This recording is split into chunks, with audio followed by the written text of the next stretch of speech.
la de 2015 fue una reforma efímera, como efímera. Fue para habilitar sí, claro, a una persona que se reeligiera. Para mí eso fue una reforma efímera. No se diga más por Top Latina. Don Servio Tulio Castaño Guzmán. No te voy a presentar como Finjus hoy, porque hoy vamos a hablar de todo. ¿En serio? Sí. Cuidado, profe, no se deje meter para lo miedo. No. Gracias por la invitación. Y la verdad es que cuando uno ve a estos jóvenes que fueron alumnos de uno, cómo han venido descollando y cómo se han venido desarrollando, no solamente desde el punto de vista del acervo jurídico, sino también lo que ha sido su ejercicio en la práctica política en el país, la verdad es que uno se siente muy orgulloso y muy esperanzado de por dónde va este país. Es de mí que están hablando, Máximo. Usted le dio clases a Es de mí que están hablando, Máximo. ¿A qué edad comenzó usted? No comenzó joven, el profe claro. comenzó joven. Sí, pero no te Porque creas que yo soy tan joven. Yo hubiera podido ser alumno de Servio Tulio, Sí, lo que pasa sí, es que no vivía acá por lo que todavía. veo. Perfectamente, es verdad. Profesor, Finjus, yo sé que vamos a hablar de mucho más que Finjus, pero quisiera arrancar con Finjus. Finjus ha jugado un rol preponderante en la construcción de la nueva sociedad dominicana. Sí. Lo jugó durante las reformas judiciales de finales del siglo pasado. En la del 2010 también. En la del 2010 tuvo un papel preponderante. Y ahora pues todo parece indicar que nos avecinamos a una reforma compleja, tanto desde la perspectiva constitucional como fiscal, y no menos importante, una reforma del sistema de seguridad social y laboral, según acabamos de leer hoy.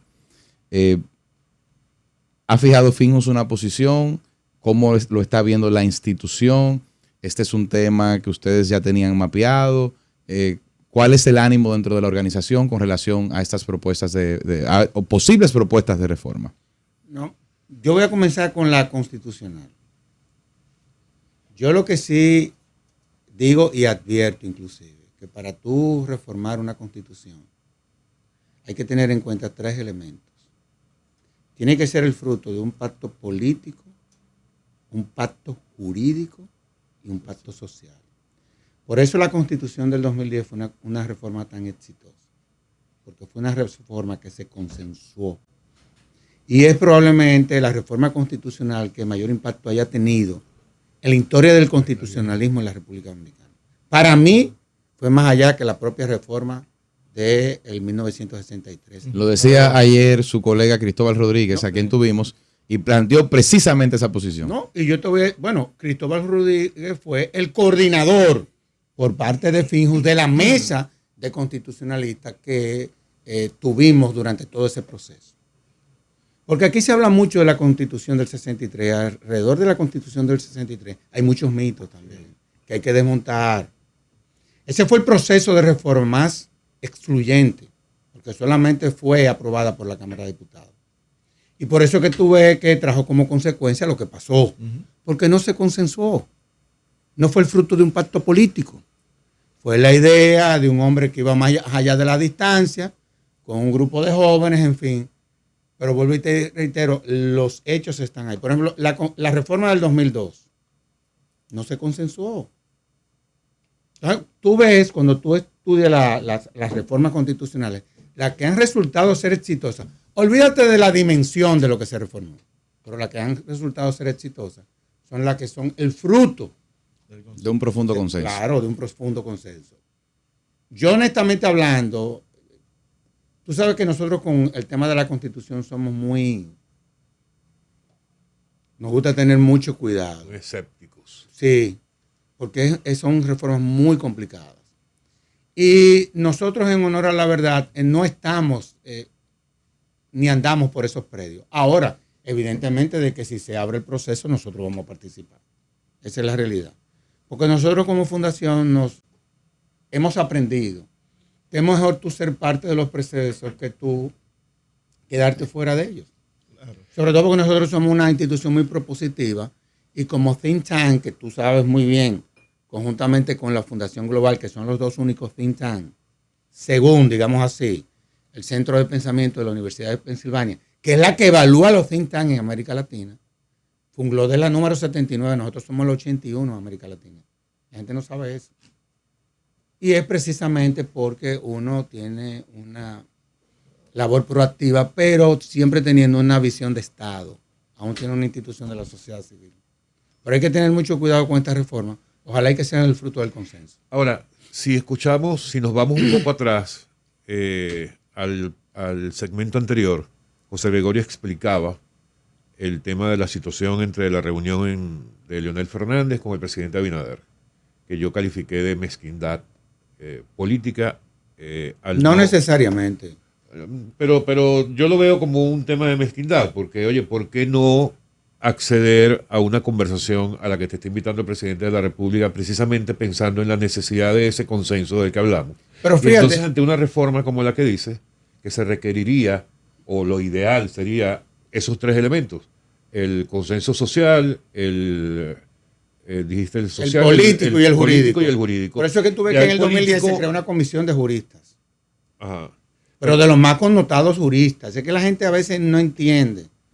Pero es que no hay forma de tú, por ejemplo, someter a un presidente a que haga una propuesta de reforma constitucional, fruto quizás de un grupo de personas o de la visión que se pueda tener desde el gobierno.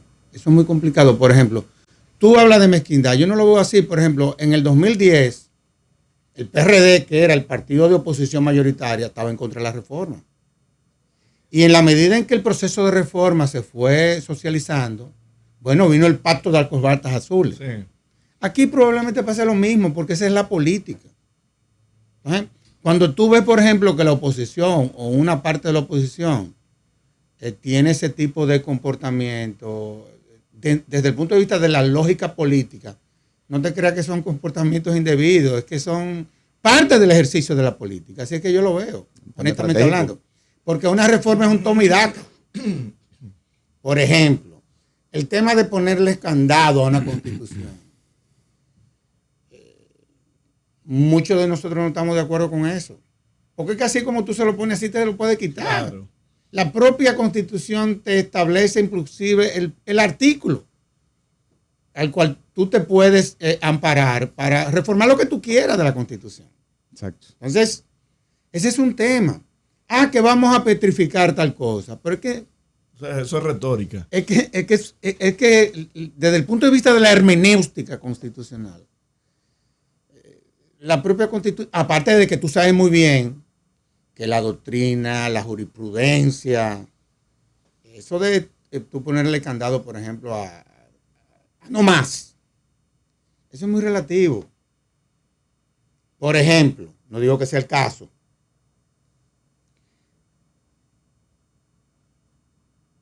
cuando se reformó la Constitución en el 2010,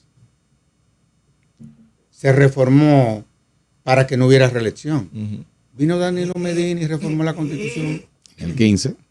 para que hubieran dos Cambio el periodos. modelo. Y ya. Y eso trajo como consecuencia esa reforma, que aun cuando el presidente Fernández no la favoreció, yo creo que el único que se benefició de esa reforma constitucional fue el presidente Fernández, porque lo habilitó a él, que no podía ya presentarse como candidato. Es que esto es muy complicado.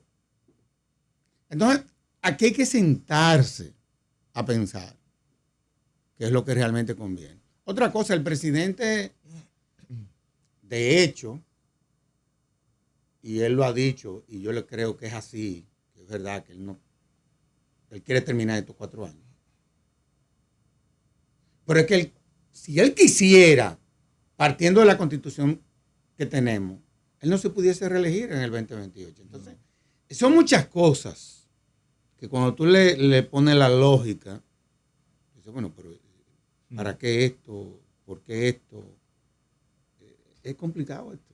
Ahora voy y te digo, lo que se vaya a hacer si se hace. Otra cosa, la independencia del Ministerio Público. Sí. Yo difiero. Yo fui Ministerio Público. Y fui uno de los relatores de la ley orgánica del Ministerio Público. Tú lo sabes. Así En es. el 2011, con Radamés Jiménez. Así es. Si usted quiere ser independiente, usted es independiente. Porque a fin de cuentas, la independencia es cuando tú haces lo que tú entiendes que es correcto. Claro. Eso no, que no es así. Entonces, yo tengo algunas diferencias de criterio con relación a algunas corrientes, no ni siquiera del presidente, porque el presidente no es abogado, sino de algunas corrientes del gobierno, digámoslo así, que quieren como que yo te pregunto a ti, ¿cuál va a ser el mecanismo de elección? ¿El Congreso? Lo que yo decía ¿El ayer. Consejo Nacional de la Magistratura? ¿Vía elección popular? El Congreso es un órgano político, el Consejo Nacional de la Magistratura es un órgano político. Y si es por la vía popular, tiene que ser a través de los partidos políticos. Claro. Ahora, si tú me dijeras, bueno, vamos a crear una inamovilidad, bueno, yo lo pensaría. De que no se pueda quitar durante un periodo y que, obviamente, si Salvo se falta grave. si se pone loco, que el Congreso Exacto, salvo falta grave. destituya mediante un juicio político. Pero son cosas que hay que pensarlas, honestamente hablando. Hay que pensarlas. Entonces, yo quisiera hacer otra cosa. Vamos a estar claros. El constituyente, una cosa es la ley que tú le puedas remitir al Congreso especificando cuáles son los artículos de la Constitución que tú quieres reformar. Eso está muy bien. Ahora, el Congreso o el constituyente es el soberano Después que esos 7 sellos del Apocalipsis se abren. finalmente de reformarle la Constitución. Pero ya ahí en la Asamblea puede pasar cualquier cosa. Pero es que hay escenarios que llega un momento en que tú no puedas controlar. Yo te voy a decir una cosa. El presidente Fernández en principio no quería el Tribunal Constitucional. Eso fue fruto de un pacto político. Yo recuerdo que éramos Radamés Jiménez, pero Rafael Alburquerque no quería el Tribunal Constitucional. Yo lo entiendo porque él viene de la formación francesa. En otro tú sabes que hay Consejo de Estado y la lógica. Había una lógica muy francesa. Muy francesa. Que la apoyaba, excúseme, profesor, porque lo recuerdo porque fui parte de varias de esas comisiones. Pero claro, de las reuniones que hacíamos. Que la apoyaba el que luego terminó siendo el presidente del Tribunal Constitucional, Milton Ray Guevara, que se oponía al Tribunal Constitucional en su visión afrancesada. Porque ¿qué era lo que se quería? Era una sala a lo interno de la Suprema Corte de Justicia. Pero ¿qué pasa? Nosotros que veníamos viendo todos los modelos, Eduardo, Cristóbal, Nasser, nos dimos cuenta de que una sala dentro de la Suprema Corte de Justicia iba a generar unos conflictos de poder. Y para evitar eso se creó el órgano extrapoder que está funcionando. Sí. Bueno, Con sus pros y sus uno de los contras. que más ha evacuado sentencia y que está funcionando como que es un órgano político, Sí. no es un órgano jurídico. Eso es así. Creo que esta conversación tiene que extenderse después de las 5 de la tarde. Exacto. En algún bar o restaurante Claro que del sí. país. Sergio, a nivel político ya analizamos más o menos cómo estaría el escenario ante las posibles reformas, pero en el término social, ¿cómo está la sociedad? ¿Está receptiva? ¿Está todavía con cierto resquemor de qué pudiera pasar, de que sea una encerrona lo que se... No, yo creo que son procesos y en la medida en que se van desarrollando, la gente va valorando la necesidad o no.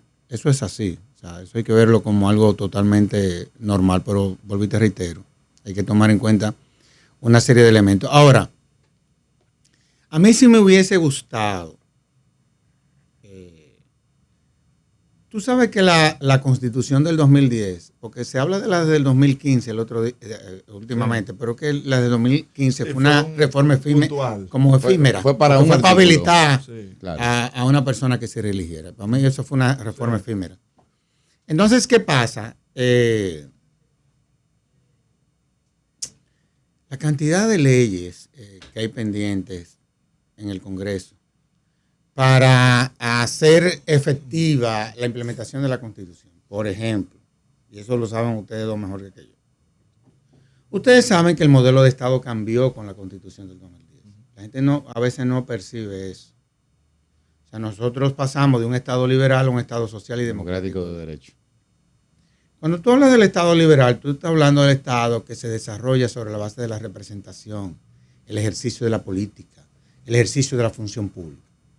Pero ¿qué pasa? En el Estado social y democrático de derecho aparece un componente ahí, que inclusive es más relevante, porque el Estado social y democrático de derecho pone en el centro a las personas.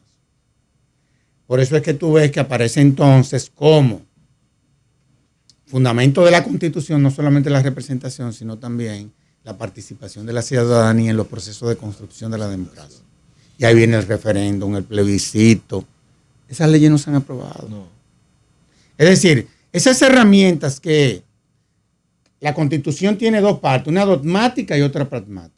La dogmática está todo lo que tiene que ver con los derechos, deberes. Y está la pragmática, que es en donde aparecen las instituciones que van a garantizar esos derechos. La ley del indulto no se ha aprobado. La ley de participación, por ejemplo, la ley de la iniciativa popular legislativa. Y los proyectos están ahí. Entonces, lo hemos trabajado, están ahí. Participamos en una comisión O sea, donde se ve yo todos los proyectos. creo que como hay un ambiente de reforma, ojalá y que se tomen en cuenta estos anteproyectos de leyes que están ahí listos. Y no será... Que lo hemos debatido de todas las formas. Eso le iba a preguntar, profesor. ¿Y no será que quienes ascienden al poder no quieren entregar esa cuota que les otorga el hecho de que esas leyes no hayan sido aprobadas? Pudiese ser. Por el caso, por ejemplo, la ley del indulto, Sí. que le quita a la esfera presidencial la exclusividad del indulto y establece un régimen muy... No, hay una serie de condiciones. Exacto. Porque lo que te hace es que te lo regule. Es decir, no es un Exactamente. cheque en blanco. Exactamente. No es un cheque en blanco. Es decir, te establece en qué casos procede el indulto. Pero no haber aprobado esa ley ha traído como consecuencia que desde el 2008 aquí no se indultaba a nadie. Sí. Y también eso es un acto de crueldad. Ujú. Esa es la verdad. Porque la figura existe. Exacto. Es una figura constitucional. Exacto. O sea, a mí me hubiese gustado eso. A mí me gustaría que antes de abocar una reforma constitucional, resolvamos el tema de la reforma impositiva, la reforma del Código Laboral, la ley de seguridad social, o sea, porque esas son leyes que van a generar estrés y van a generar debate, no solamente en el Congreso, sino a nivel social, a nivel sectorial, a nivel laboral, a nivel empresarial. Van a dejar, pero mucha discusión. Y tú vas a crear situaciones de tensión también, necesarias, pero situaciones de tensión. Y tú decías, lo que tú decías, y termino ahí, los desprendimientos son dolorosos. Tú hasta para tú perdonar a una gente, tú terminas dando muchísimos gritos. Porque tú te estás desprendiendo de eso. Entonces, la clase política desprenderse De esas cuotas. de poder. esa exclusividad que ellos durante la fundación de la República tenían. Ujú. Yo también eso lo entiendo, ¿no? Oye, no, se tiene que dar el cambio generacional, que ya comienza a darse. Sí, sí, No, totalmente. la cantidad de jóvenes que van al Congreso, tú no te lo puedes imaginar. Mira, el 4 de julio nosotros tenemos un taller en donde vamos a capacitar a los nuevos congresistas de cuáles son sus atribuciones, los mecanismos de fiscalización, reforma constitucional, órganos de controles. Uno no puede ir de oyente, pero... Ojalá. Mira, Vamos, cómo vamos. vestirse. Ahora, Hay algunos- son los maestros que van para allá. Vamos. Los maestros de verdad. O sea, una actividad que abre con Napoleón, el presidente del Tribunal Constitucional, y termina, se cierra con Milton Rey Guevara. Ya tú sabes. Pero ahí está Olivo, Nacef, todito, Flavio Como Darío Colano Piña, ahí, todito máximo, están Hay ahí. que colarse ahí. Un día completo, una exquisitez. Digo, desde el punto de vista no solamente Jurídicos. dogmático, sino político. Claro. En fin. Sergio Tulio, no sueles hablar de política. Pero es necesario hablar No, de política. partidaria, en este momento. porque todo Sí, esto es política política, partidaria. ¿no? Sí, no hay ningún problema. Acabamos de pasar por un proceso electoral en el que se evidencian algunos elementos interesantes que tienen que ver con el sistema de partidos, con el sistema democrático en general. Se dieron reuniones hacia lo interno de las dos organizaciones políticas de la oposición, una que terminó siendo más fuerte que la otra, estoy hablando de las Fuerzas del Pueblo versus el PLD, y se Sí. habla de la necesidad de renovación. A mí me sorprendió Pero- eso, ¿eh? Yo creo que a todos. No, porque el PLD es un partido de estructuras. de estructuras, Fuerte, sí, sólido. pero un partido Pero desarticulado. pero hacia allá voy. Tú conoces a todo el mundo en este país y Sí, a todos los niveles. En el caso del PLD, desde Danilo Medina para abajo. claro. Y el presidente Fernández fue mi profesor y yo lo respeto mucho. Pero vamos a hablar primero del PLD. ¿Tú crees que haya una sincera disposición o intención a renovar el partido? Ojalá. Ojalá. No, todos Porque sea un decimos, partido importante. pero tú estás viendo las señales de que ese Sí, ojalá pueda bueno, que hacerse realidad. volvemos a que los desprendimientos son dolorosos, que no es fácil. El presidente Fernández está cosechando ahora, pero en el 2020 a él le fue muy difícil. O sea, hay que lo que va viene. Entonces la tortilla se volteó. Bueno, ¿por qué la Fuerza del Pueblo no sacó, fue minoritaria en cuanto a miembros del Congreso? Por lo que decíamos, porque es un partido muy nuevo, le falta madurar, las estructuras tienen que no es el caso del PLD. Pero evidentemente, y Leonel Fernández era un gigante en un partido que probablemente a partir de ahora comience a fortalecer Sí, el tema esas estructural. herramientas, porque ya comienza a madurar. Claro. Pero era un gigante en un partido pequeño. Tenemos que, Los otros no, los otros eran pequeños en partidos gigantes. Y la torta se viró. Pero ojalá y que a lo interno, sobre todo el PLD. El PLD es un partido importante. ves a un Leonel Fernández como candidato presidencial de nuevo en el 28. Esto lo determinarán las circunstancias. En política tú no puedes proyectar faltando tanto tiempo. Eso las circunstancias determinarán. Mira, muchachos, probablemente hasta el próximo presidente quizás esté hasta en su casa en camisilla jugando dominó. Hasta Todavía no ahora. lo conocemos. No lo sabemos, Sí. porque son las circunstancias. ¿Qué significó el debate presidencial Muy bueno. para el sistema? Me gustó, me encantó. Honestamente se lo digo, porque es el principio de algo que va a ser muy difícil desmontar. Era la primera vez y tú puedes cuestionar algunos temas que debieron de haber sido parte de los elementos que se tomaran en cuenta. Por ejemplo, el tema de la diáspora. Sí. Eso dio muy duro. Sí. Muy Y, duro. Tanto que aporta. Muy trajo duro. sus consecuencias también, para que ustedes lo sepan. A veces uno se hace preocupado. ¿Y qué fue lo que pasó? Realmente. Entonces, el tema de la corrupción y otros, pero como ejercicio fue formidable. Aparte de que se dio un fenómeno. Todos los medios de comunicación hicieron actividades con todos los candidatos, Sí, con los 9 candidatos a la Y todos presidencia. fueron. Todo. Pero todos los espacios de comunicación. Sí. Igualmente a nivel, por ejemplo, provincial. En las provincias se hicieron debates con los candidatos a alcalde y alcaldesa. Y los Senadores. candidatos al Congreso, increíble, en todas. Entonces, eso te va llevando a que parecería que para meterse en política va a haber que prepararse también. Sí. Porque es que aquí hay mucha gente que se ha metido a la política sin saber de ella. O sea, gente por el tema del voto preferencial, por el tema, en fin, del modelo que tenemos, sobre todo clientelista, que fue el modelo político que se instaló durante décadas. Evidentemente de que aquí cualquier persona que disponga de ciertas condiciones económicas se mete en la política y te desplaza a los liderazgos locales, Sí. pero con unos niveles de facilidad. Entonces te llegan al Congreso y no saben absolutamente nada de eso. Nada. Y el Estado es complicado. Bueno, justo Hay dos. ayer vimos un ejemplo y es el caso de la condena Bueno, a la diputada Pilarte de La Vega a 5 años por narcotráfico. Pero veníamos de otro caso también, donde por primera vez en la varios historia casos. republicana moderna, que yo recuerde, había un asiento vacante en el Congreso fruto del hecho de la extradición de uno de sus miembros. Claro, y De que los se más votados. los y que dos. se declaró culpable. Y hay otro que lo están investigando y hay otro que fue condenado también por agresión a la autoridad. Es decir, el país va avanzando paso a paso. O sea, son procesos. Servio Turio, ¿el país está preparado para tener una mujer presidenta? Claro que sí. Y eso se demostró en los debates. ¿Qué se demostró en los debates? No. Los niveles de formación y las habilidades de esas mujeres, una cosa Impresionante. Y es en serio esto. Yo la conozco a las tres muy bien. Y las tres son mujeres brillantes, con personalidades totalmente diferentes las tres. Pero son mujeres brillantes, que se prepararon.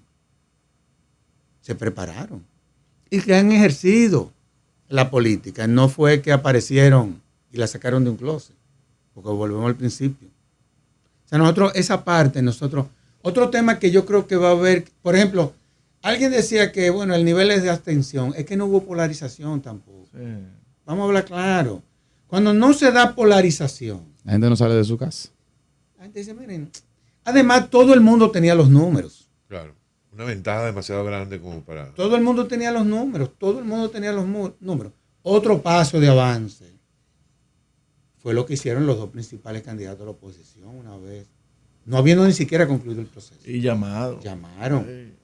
Eso nos coloca a nosotros internacionalmente en una posición de privilegio. Y eso es seguridad jurídica. Claro. Eso es seguridad jurídica. Porque tú mandas un mensaje y aquí va a venir más inversión extranjera que probablemente el año que viene, que la que va entre este año. La transferencia pacífica del poder. Por esos dos gestos. Sí, claro. Nada más por esos dos gestos. Que no es la tendencia a nivel regional, incluso mundial. No, mira, lo que está pasando en América Latina es una. Para que tú tengas una idea, nosotros hemos trabajado mucho en el pacto de las Américas, en donde está Costa Rica, está Panamá, República Dominicana, Estados Unidos. No sé por qué metieron a Ecuador ahí. Sí. Todo el mundo nos hemos preguntado eso. Porque de los que estamos políticamente más estables somos Costa Rica y República Dominicana. Porque Panamá ha tenido unos inconvenientes. Sí, Argentina, Jesús. No. Y Brasil, todito. Es una locura. Eso nosotros tenemos que cuidarlo.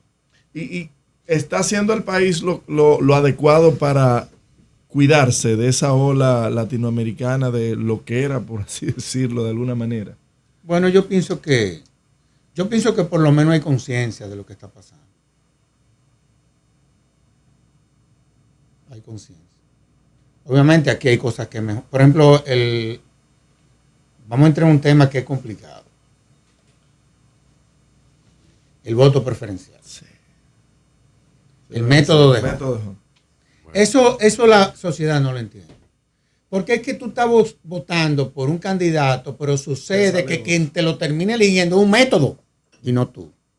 La gente no se está dando cuenta de eso. Sí. Es el método el que te está eligiendo, el candidato. No tú que votaste por él. Claro.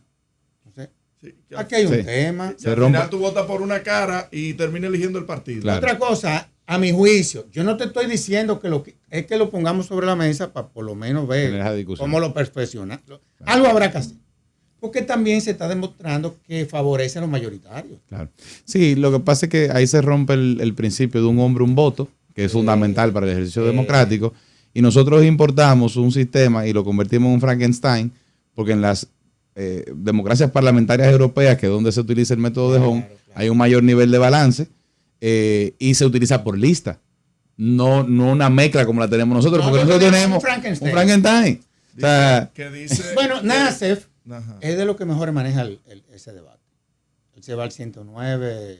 Pues lo vamos a invitar para la semana que viene. No. Porque, te va a convencer. ¿Eh? Porque tú sabes que es un tema en donde cada quien que asume una posición diferente, no te creas que, por ejemplo, si tú asumes que tú eres pro método de Home y tú presentas los argumentos, es imposible yo decirte que tú no tienes la razón. Yo te puedo decir que yo no estoy de acuerdo contigo, pero no que tú no tienes la razón. Claro. Es un tema a debatir. Claro. Que, por ejemplo, el profesor y congresista Félix Bautista dice que va a introducir una reforma indicando que es inconstitucional el método de Home. Bueno, ese es un debate. Es un debate. Bueno, Nassef dice que es inconstitucional. Claro. Porque es que violenta el principio de un Sin voto, embargo, un hombre. Tú hablas como otro constitucionalista. Porque ese es el tema de esta bendita rama del derecho, que ya dejó de ser, acuérdate que el derecho común antes era el derecho civil. Ahora el derecho común es constitucional. Ahora el derecho común porque todo se constitucionalizó. Sí. Pero inviten a Nassef. El tema justicia. Inviten a Nassef. Sí. el tema justicia, ¿cómo ha visto, y ojalá ya después de un periodo electoral, cómo seguirá evolucionando? ¿Qué es lo que se avisora en los próximos años? ¿Ya seguirán habiendo esos casos? ¿Habrá condenas más allá del tema del fervor político? Bueno, ya comenzaron a haber condenas, señor. El hecho de lo que sucedió ayer, eso tiene un impacto porque por todas las aristas. Y es una condena complicada. Porque en materia penal tú sabes que no se suspende la ejecución, en principio. Y la legislatura termina el 26 de julio. Aquí se va a presentar una situación. Y hay otros casos que andan por ahí. Yo lo que he dicho aquí, he venido aquí y cada vez que salgo de aquí me están acabando en las redes. Pero a mí me gusta ser coherente, yo soy garantista. Es así. Acuérdate, mijo, que cuando yo te daba clase a ti, esa era mi visión. Esa es la visión. Yo no he cambiado. Esa es la visión. Y sí, yo he criticado algunos procesos, no porque estén violentando la norma, sino porque por prácticas que se han instalado. Yo no soy pro prisión preventiva, o sea, yo te puedo aceptar la prisión preventiva en casos muy específicos. Usted siempre decía, es mejor un culpable suelto que un inocente preso. Entonces, es un tema. Pero la justicia yo creo que ha avanzado mucho. Obviamente hay que poner el ojo al Ministerio Público, porque a nivel de la base, yo creo que ahí hay que poner su mirada. Quizás a nivel de la cúpula, tenemos una procuradora emblemática. Que se va. Pero que ya anunció no que llega hasta el 16. Sí, pero nadie es imprescindible tampoco. Exacto. Gracias. Sí. Y generalmente el que viene, habiendo encontrado Terreno la casa o el terreno allanado, es muy difícil que coja para atrás, sino que se prepare a ver la cruz. Exacto. Que hablando de terreno aplanado, ¿y en qué quedó el tema carcelario? Y la victoria sigue igualita después de los... No, mira lo que a mí me tantos preocupa muertos. del Salió tema. ayer lo Las de Parras defensa del todavía pueblo sigue en el limbo. Miren, a mí lo que me preocupa es, y lo he dicho, ustedes saben que se está tratando de habilitar las Parras, finalmente. Y se crea una comisión que la preside nuestro querido profesor. Eso está muy bien. Sí. Roberto, muy bien. El problema es, se están formando los agentes penitenciarios Para ese nuevo modelo. para que sean los que custodien las Parras, que deben de ser no menos de 1.100 que se requieren. ¿Se están formando? Yo no sé. Si no se están formando, entonces nosotros lo que vamos a trasladar Lo mismo. Lo mismo. a la Parra, la victoria. La victoria. Porque hasta que aquí no demos el paso, aquí nosotros aprobamos una ley que modificó el sistema penitenciario para que ya finalmente todo pasara El nuevo modelo. al nuevo modelo. A esa ley ni siquiera se le han promulgado los reglamentos. Jesús. Y eso fue en el 2021. O sea, que hay un problema que tenemos que sentarnos. O sea, una cosa es tú crear la infraestructura. Pero es que eso... Lo mismo que pasa con, la infraestructura no es el sistema. Exacto. Lo mismo que pasa con el tema de educación, profe, que tenemos muchas aulas, muchas escuelas, pero lo que le da base al sistema, que es la gente, sigue igual. Pero esas son cosas, tú ves que ya la nueva administración, quien sea, a la que le deseamos suerte y que le vaya bien, van a tener que poner eso. Y también la parte baja del Ministerio Público, que hay muchos problemas. Y antes de irnos, profesor, yo sé que Ale está ya nervioso de que tenemos que ver. Pero antes de irnos, quiero hacerle una última pregunta a propósito de eso que usted señala. ¿Cuál es la posición suya o de la institución con el tema del Ministerio de Justicia?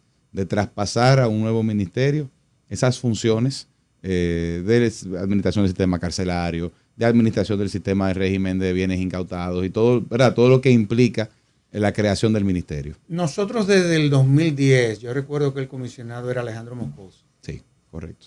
Nosotros preparamos un proyecto que tenía como finalidad la creación de un Ministerio de Justicia.